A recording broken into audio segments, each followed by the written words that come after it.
feels like we just had our student orientation yesterday. Yeah, I know, right?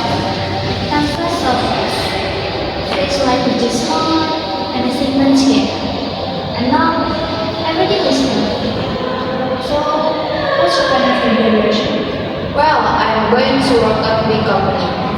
Hopefully something like the Big Four when I graduate. That's been my goal for a long time. That's cool. Honestly, I'm going to look for a job with companies. Before, I even ask when I finish college. And after that, I'm going to travel with my friends. Before as I'm looking for it. I just want to enjoy my week. Wow, that sounds really nice. Hope everything goes well for both